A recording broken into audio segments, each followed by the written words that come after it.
გარემოსა და ბუნებრივი რესურსების დაცვის სამინისტროში ნარჩენების მართვის შესახებ კანონპროექტი განიხილეს. შეხვედრაში მონაწილეობას გარემოს დაცვის მინისტრი, არასამთავრობო სექტორისა და ევროკავშირის წარმომადგენლები იღებდნენ.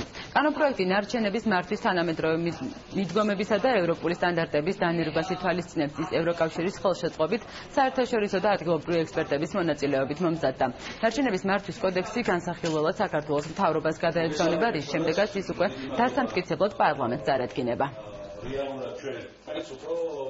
Ერთის მხრივ დაარეგულირებს ვალდებულებებს და მეორეს მხრივ უფლებებს ყველა იმ კერძო თუ იურიდიული პირისა, რომელიც წარმოქმნის ნარჩენს, დააწესებს სანქციებს განაგვიანებაზე, მოახდენს ნარჩენების კატეგორიზაციას, შექმნის ძველი ნაგავსახველების დახურვისა და ახალი ნაგავსახველების მშენებლობის სტანდარტებს. წლების განმავლობაში ქვეყანაში არ არსებობდა ერთიანი საკანონმდებლო სისტემა, რომელიც დაარეგულირებდა ნარჩენების მართვის საკითხს.